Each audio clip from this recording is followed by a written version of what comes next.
our postcard. Don't have a lot of postcards to write right now, of course. So one of our volunteers is in a group called Moms Demand Action, and they send all their volunteers a postcard with a QR code saying, here's what's coming up, thanks for your involvement in the past. We're ready, to get re-involved now. So we're going to do phone bank to friends, and we're also going to do postcards to friends and see how it turns out. Neil's going to get together the addresses and stuff for us. We'll give it a shot. Who knows? But it's a win-win, I figure. It keeps postcarders engaged, and certainly won't hurt to reach out to people that have done stuff with us before. I think it's a great idea. All right. Hey, all. Welcome to the folks that are just hopping into our fundraising panel. We're going to give people just another minute or so to move from the main room to the breakout rooms. We all know that navigating to breakouts can be a little challenging sometimes, but I'm going to drop the agenda for this fundraising panel into the chat. We are joined by three incredible panelists today. We have Doug Wilkins from Sister District San Francisco, Maureen Sheehan from Sister District South Bay, and Bonnie Henderson from Sister District Eugene. And the three of our panelists are going to give a little presentations on top fundraising tactics that their teams have used. And we'll have 5-minute presentations from each of our panelists, and then about 20 minutes of time for Q&A. So plenty of time to pick the brains of some of our most successful fundraising leaders. So please take advantage of that. If you have questions, just to leave them till the end of the program, and we'll have plenty of time for that. You can either put them in the chat at the end or raise your hand, and we'll call on folks. But with that, I want to pass it over to our leaders to give you some insight into how they run their fundraising. And we're going to start today with our San Francisco leader, Doug Wilkins. So Doug, take it away. All about auctions. Let us know. All righty. Well, thank you. And special thanks to Maureen and Bonnie for being on this panel with me. Listen to all three of these. Take what you like. We want to do lots more fundraising in this critical year, and that's why the three of us have volunteered to do this. Also, special thanks to the many, many people who held auctions. That's me. I'm the auctions member of this panel. I talked to anybody I could find in Sister District who ran an auction, and they are part of this little chalk talk as well. All right, so I have two heroes.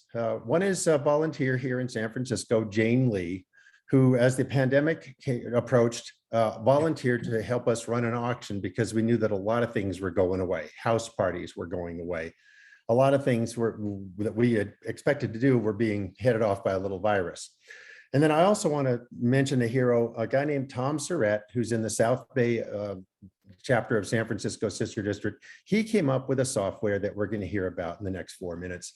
And it creates a website that lets you run an auction, and it's free. So thanks, Tom. We'll talk about that some more.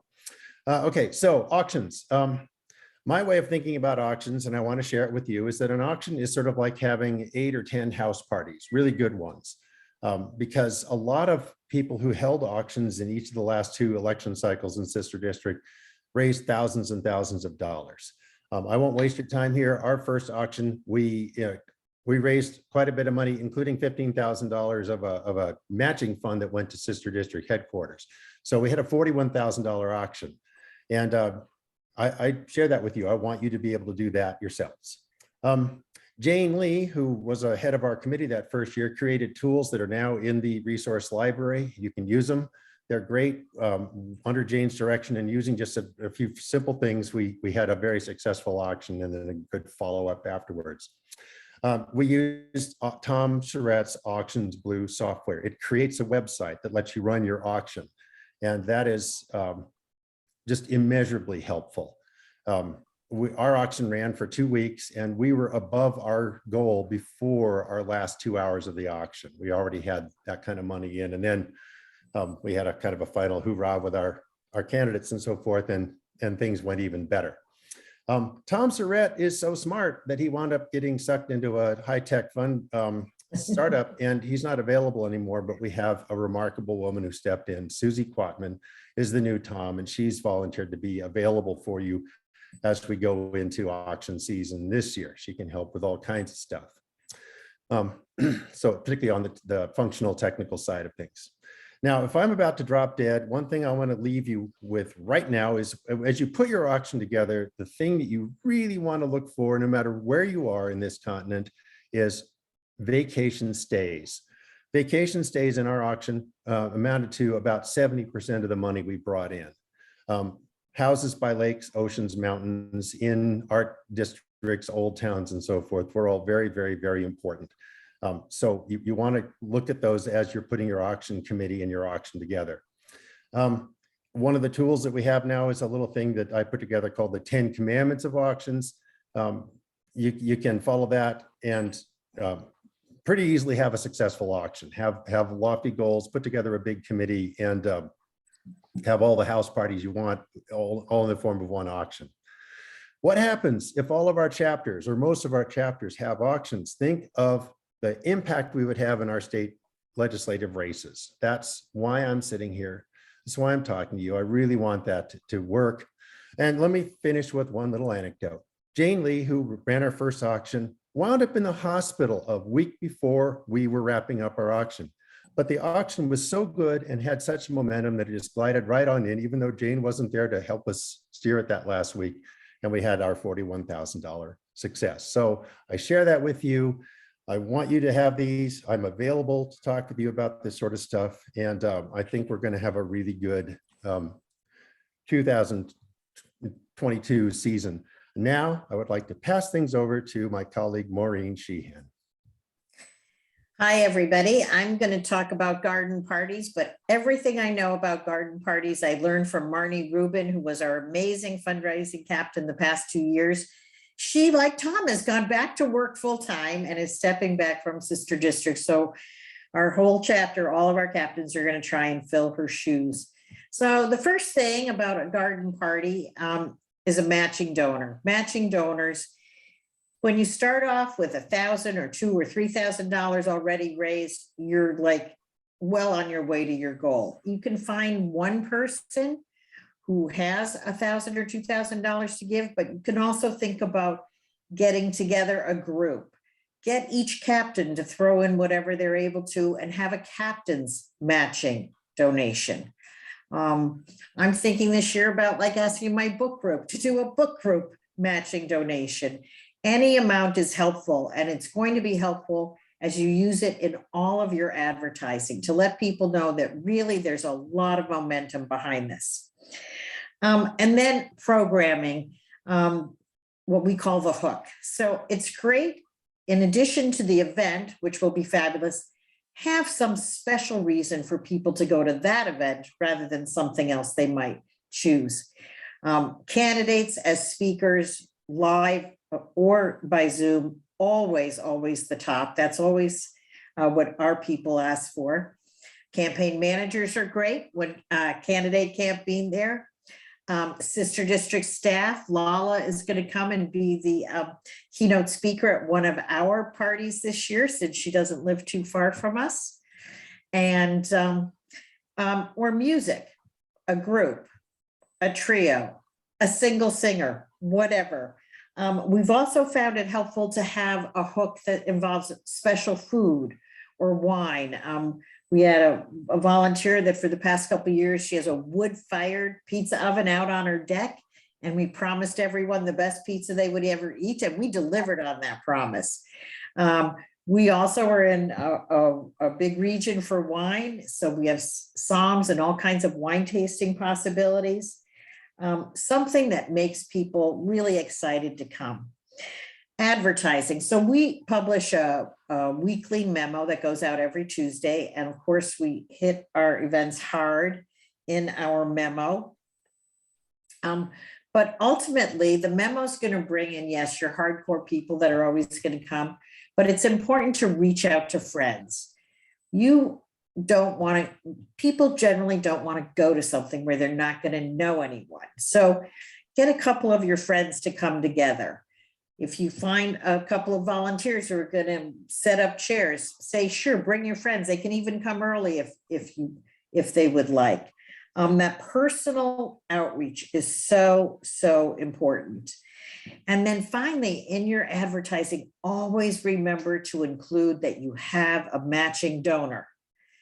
Make sure everyone knows part of the work's already been done and their donation will help so much.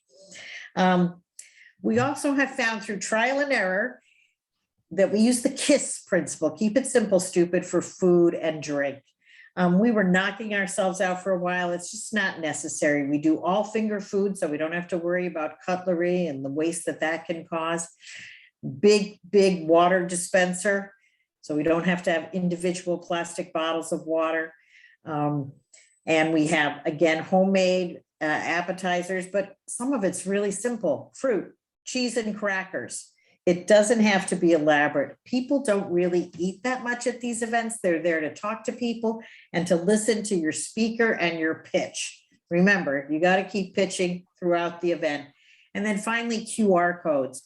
QR codes are a fantastic and easy way to get people to donate. We have QR codes posted on our check-in table. When people first arrive, we direct them to them.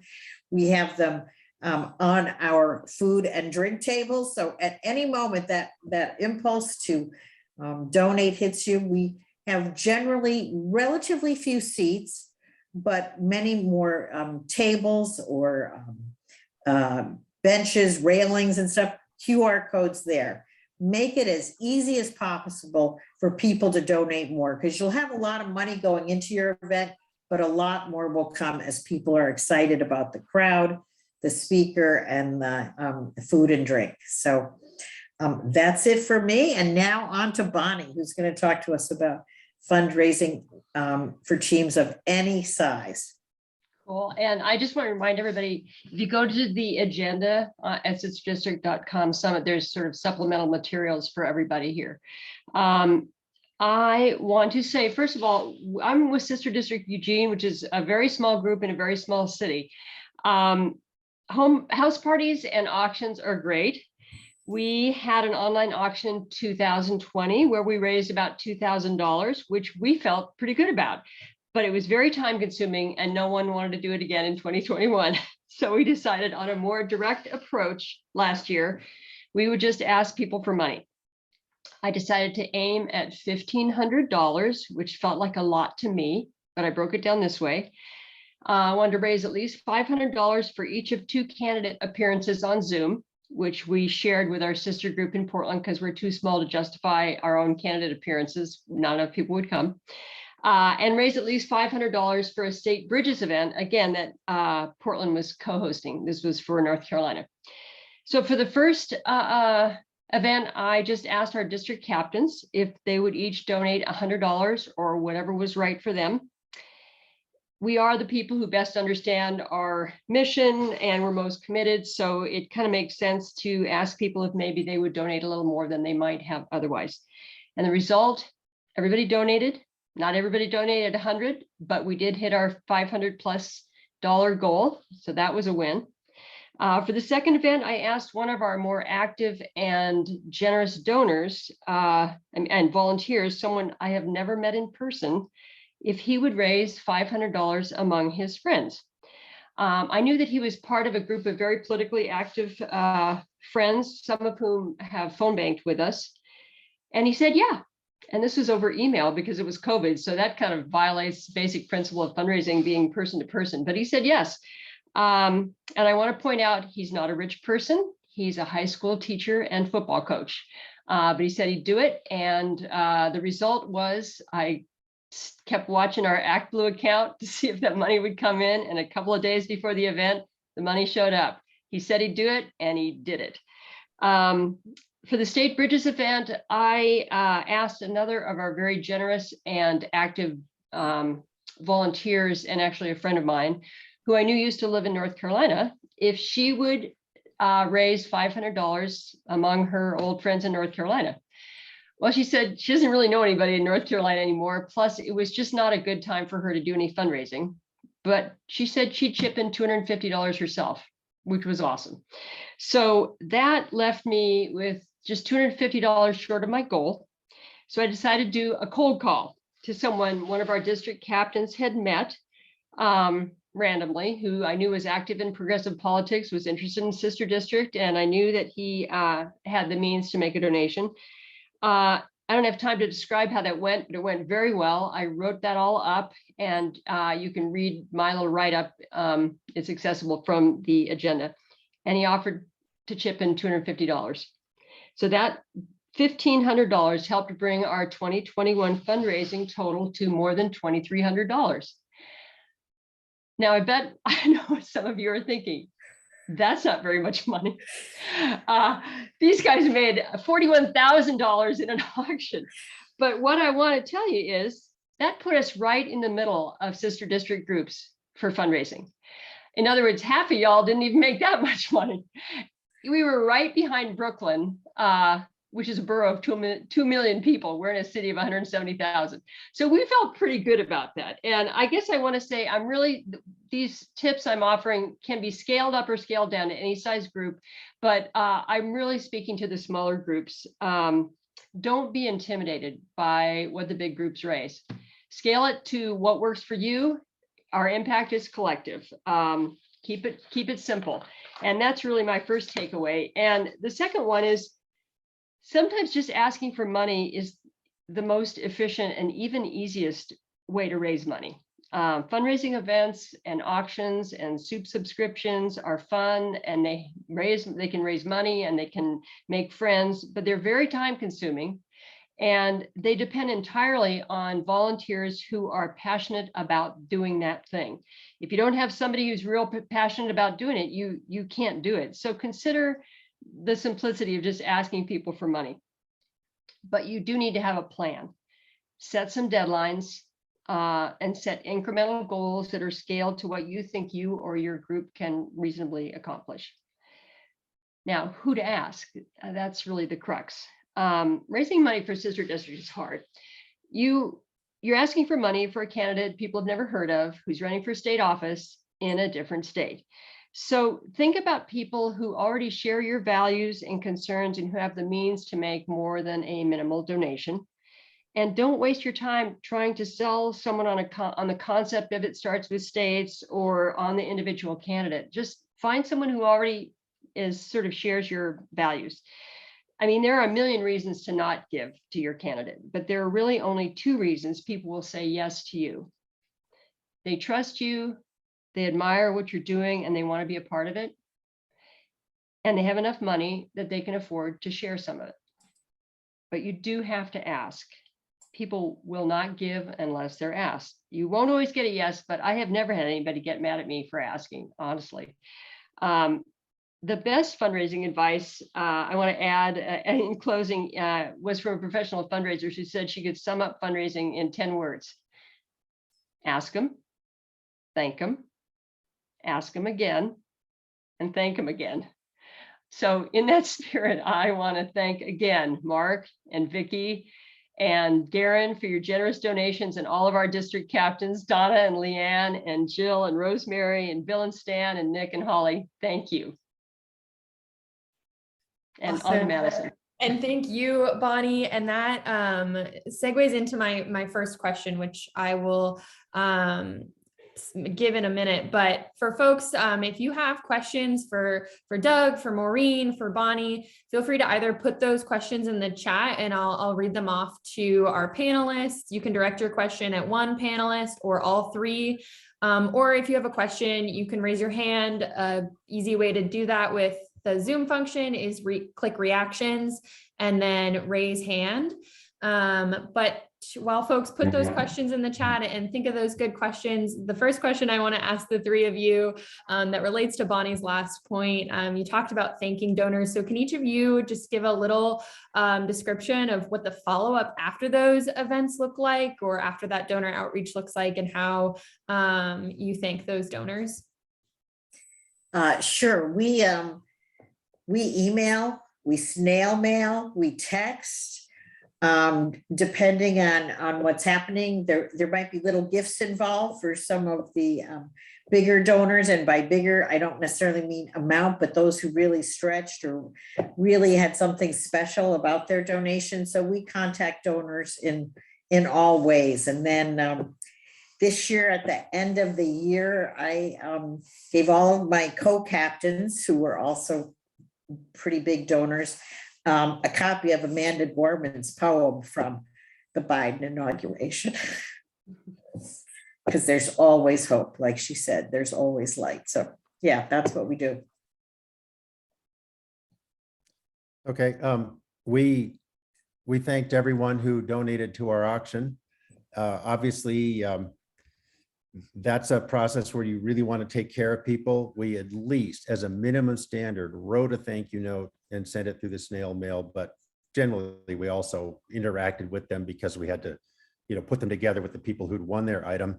And I want to note that out of that process, several of our vacation stay people said, well, tell you what, I'm willing to donate this a second time if the second place bidder will match the top bid. So we doubled money on a vacation home in Healdsburg for a week and stuff like that. And if we hadn't been grateful, we wouldn't have gotten that. So there's your parable for gratitude. It works. It has legs. I just emailed people, since almost all my contacts last year were email. I did at the beginning of this election cycle send handwritten notes to the people I had addresses for. Just seemed like a good thing to do, to reach out again since it's been a few months. Awesome. Let's start with Jim. I see Jim's hand raised. So Jim, feel free to unmute, and then we'll get to some of the questions in the chat as well. Thank you, Madison. Hello, everybody. I have two questions. One for you, Madison. You're recording this. Is there a way to keep it? Give us, anybody, a link so that I can make the recording available to members of the steering committee here? Can you do that? Yes. So recordings will be for the entire Sister District Summit, including this panel, will be posted after we kind of scrub them and clean them up in probably around 2 or 3 weeks after the summit. I'll also send around the agenda for with all of these materials and the notes that our Wonderful. amazing Lindsay Wolf is taking in the agenda as well. So you'll have access to those in a few weeks, and we'll let everybody know when they're live. Terrific. Okay, and my second question, I guess it's to Doug. You mentioned Auctions Blue, but then there was a note in the chat saying it's privileged or it's private. Yeah, to what degree is that? So can we see that? It's the same kind of question I asked Madison. Yeah, we would really like to show you what it looks like. It's just a little tricky to do in the amount of time and format we have here. But that doesn't mean it's impossible. All of you will have my access to my contact information, to Susie Quatman's contact information, and we can show you what the software looked like, what the web page that it creates looked like, and how that how one would interact with that. We're not trying to keep it a secret. It's just that, like a lot of things, it's just proprietary enough that we want to make sure that you get it the instant that you need it, and then get all the support you need. But it's great. It looks good. You believe me when I say that. And yes, we will find a way to show it to you. Wonderful. Good. Thank you. Awesome. So we're going to get to some of the questions in the chat. Mary, your question, can you share your auction site so we can see? Definitely check out the links in the agenda and reach out to Doug if you want to do, like a one-on-one walkthrough about what that actual site looks like and the best tips for using it. There's a question here from Terry. Doug, why do you recommend not using social media for advertising for the auctions? Okay, I answered that, but yeah, social media is okay if you're writing to a specific group, like say your running club or your neighbors. But you want to be careful with social media in auctions, because you don't want it to go spiraling out and then some clown out there puts in a bogus bid of $1 million for a gift basket at a local Mexican restaurant. We would love to know that everybody's going to behave themselves and so forth. But Tom, when he first wrote the software, said be very careful about using social media. And we've tried to adhere to that just to avoid, auction bombers. Awesome. Another question for you, Doug, and I'm going to combine two questions here First is from Christine. Where do you start getting vacation giveaways for auctions? And followed up by Jim's for those vacation stays. If you can give it up on a holiday, like what do you recommend for those, like when those vacation stays should be live? Sure, that's a great question because, it's the fulcrum of what we were trying to do. And first off, I want to dispel anyone's notions of, oh, well, that only works if you're near saltwater or something like that. There are vacation cabins everywhere and vacation homes everywhere. And not all of them are owned by Republicans. So we were very happy to discover that there were places, and this is an important principle I want to share with people. They were like 2 or 3 hours drive from where most of our auction participants lived. And that really helped. We also had a home in Iceland and a home in New Zealand. Those didn't do as well because people just don't really feel like flying 13 hours to go on vacation. So with that in mind, let's just hypothetically take Des Moines, Iowa. If you live in Iowa, you are still near many, many wonderful places that you'd like to go and visit. There are cabins on lakes, there's Iowa City or any other college towns that are in the greater area. Art districts and so forth, places with views of the Mississippi River. You do not have to be near a mountain range or New Orleans or something like that to have something that's really, really wonderful. So where you start is everybody on your committee just starts asking people that they know. And if those people don't have a vacation home, because most of us don't, you ask someone else. And then just case in point, I offered my home in San Francisco.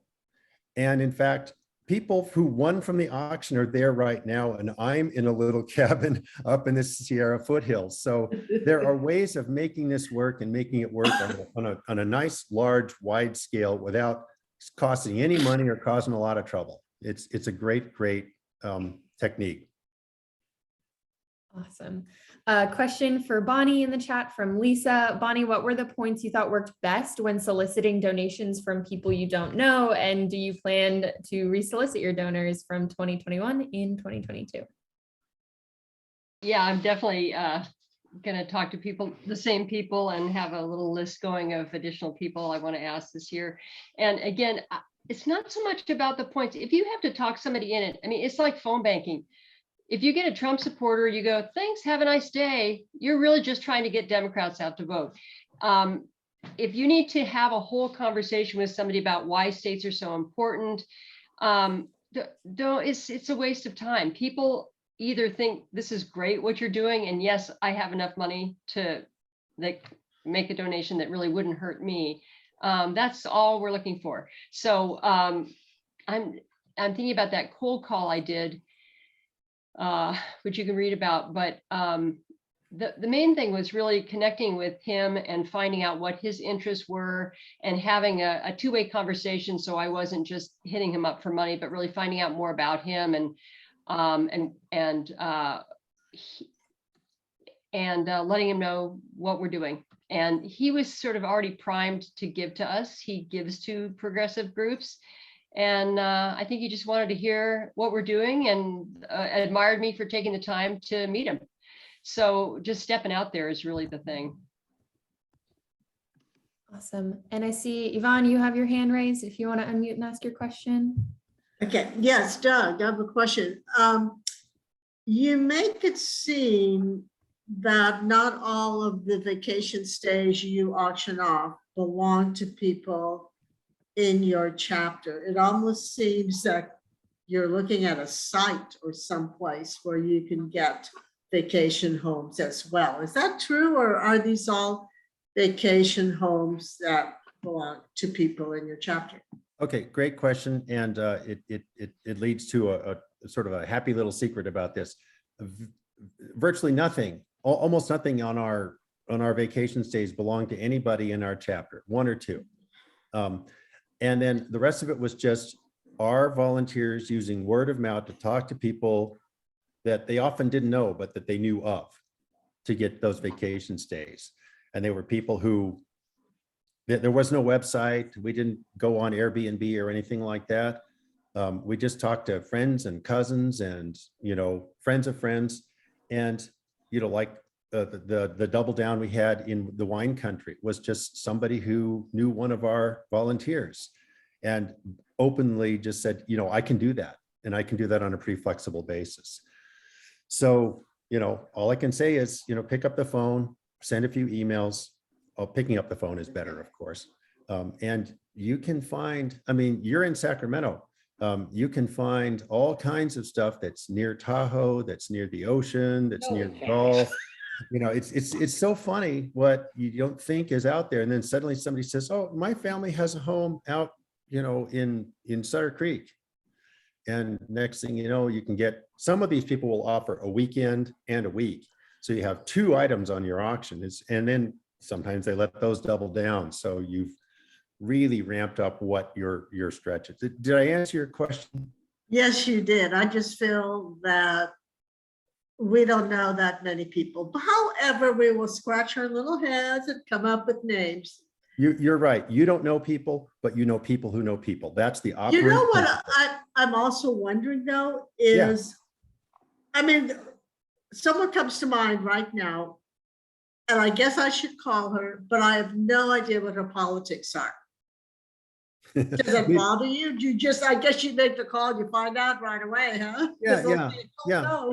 no. Sometimes you know a third person who can tell you, you know, and Yes. if you can do that, then that's even. But otherwise, you just call up and say, "Hey, Ronnie, are you a Democrat or a Republican?" And you know, I mean, thank you for your time. If they say, "Man, Trump is the Lord God of creation," well, then you know, that you didn't take much time to find that out.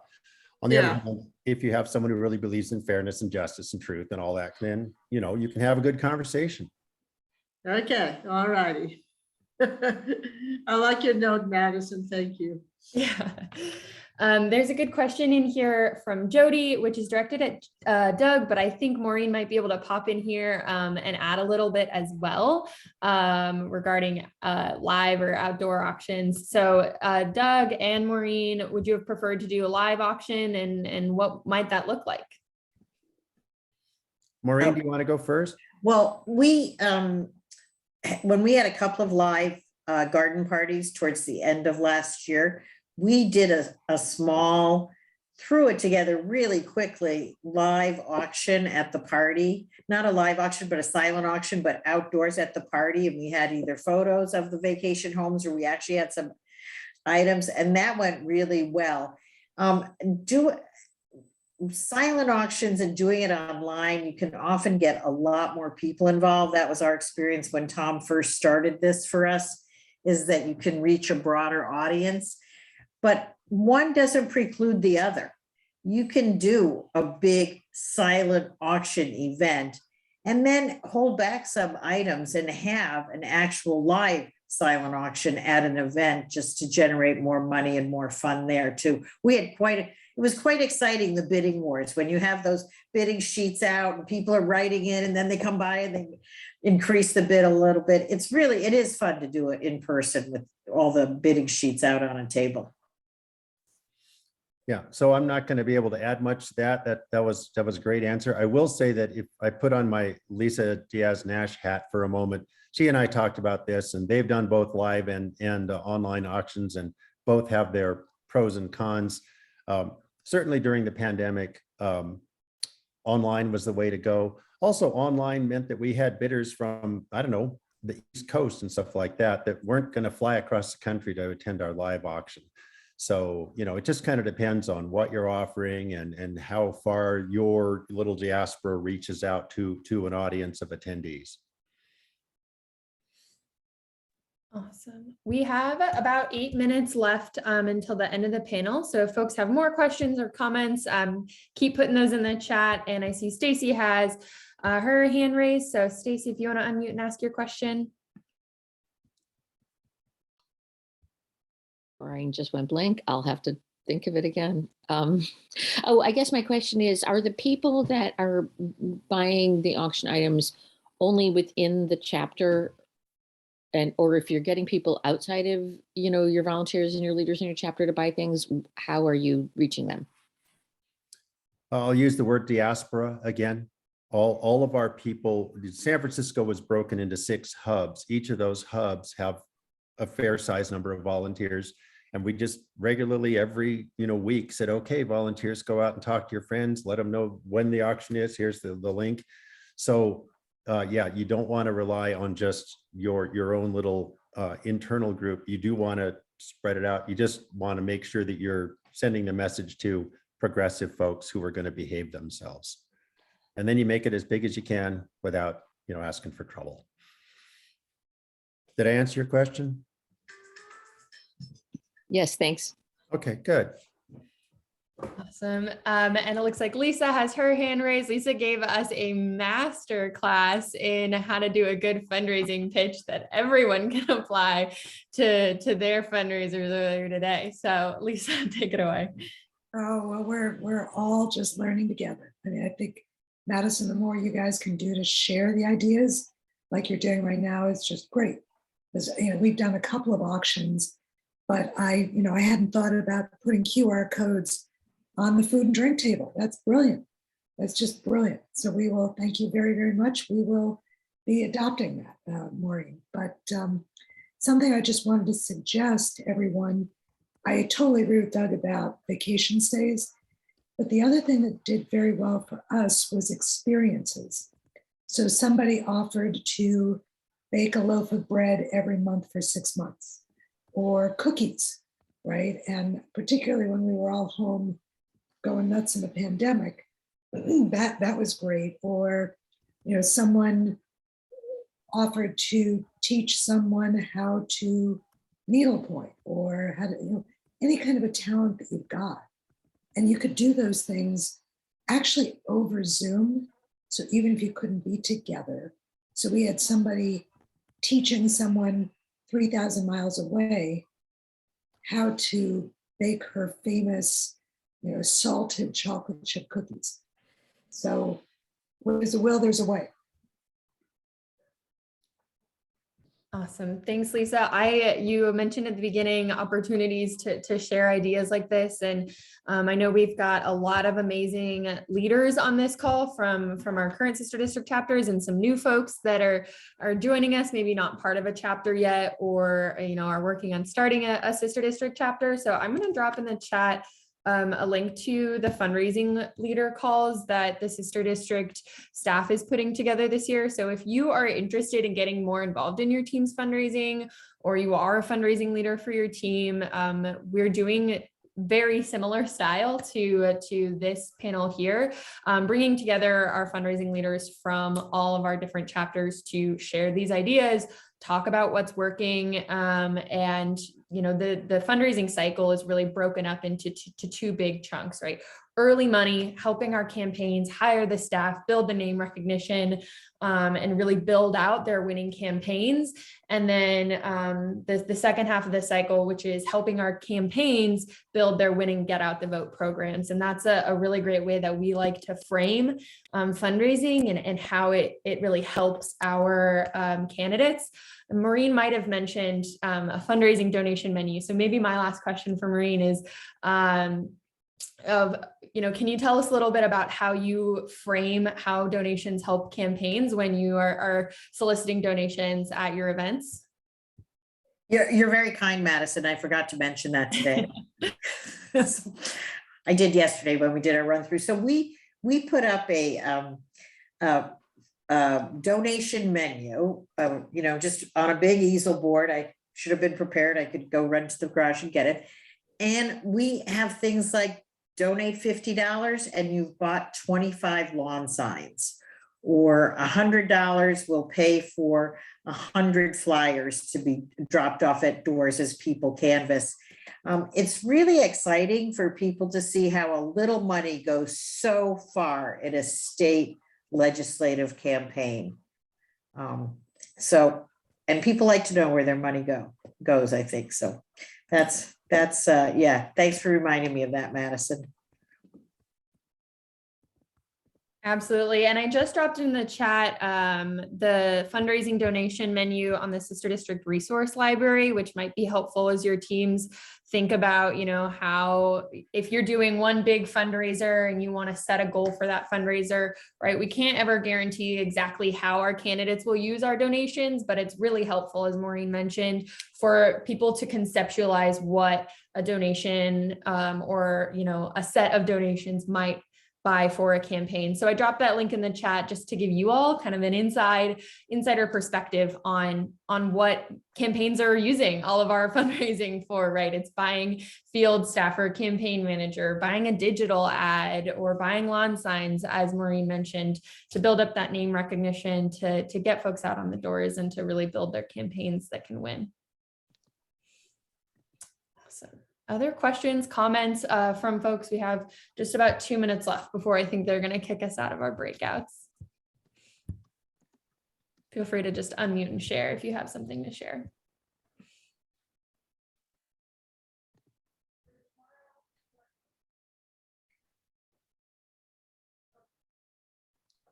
I'm very impressed with Bonnie, and just take the way you broke down a goal into lots of little steps. That's at the end of the day how you do it. It doesn't seem quite so scary, and I bet you're going to find some new people this year just by the people who gave last year telling people. So we're gonna definitely go back and talk about what you've been doing, and see how we can do more of it. Thank you. Let me say the other day I was taking a walk and ran into a friend of mine who's actually done postcarding for us. And that was fun. He's training for a walk. I'm training for a walk. And as I was walking away, I thought, I didn't ask Jeff last year, but judging from the neighborhood I'm walking through, and I know he has money. He would maybe give $100 or maybe give $50. I'm going to ask him this year. I was spending time with another friend of mine who's an old hippie who lives like a hippie, but I know she has money. And we were sitting together and chatting about different things. And I said, hey, Betsy, would you give me $100 for my sister district candidates this year? And she said, yeah, sure. I mean, sometimes you just got to ask. And people want to be part of something good right now. And so that would be my takeaway.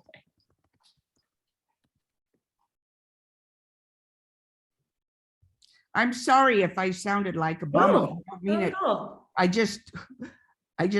It just seemed like such a big hole when she was so excited. No problem. No problem. So I'm just going to go step by step in the process. Currently, we're looking at matching the teams based on your survey. It started sometime in December when you started the survey on teams that on states that you thought were best for you. So now we're in the stage of working with Gabby and Neil on matching the teams. And once we match the teams based on, again, I'm a political scientist, so I look at numbers first. And number two, we want to make sure that you get the team that best fits your team and what your team's background. And that takes time and effort. So we're currently in the stage of matching the teams and looking at the best teams for the states that we have selected already. And once we match the teams, with the state, then we will follow up with your teams, Neil and myself, to discuss the state and your teams. And from there, then we'll discuss the process with the waves and the endorsements of our candidates. So we're not even in the stage yet with selecting and interviewing our candidates. We're in the stage of selecting the state. And then so after we select the state. I wasn't saying, Yes. Say it again. Oops, sorry to, I think that you got muted, but apologies for cutting this conversation off short. But we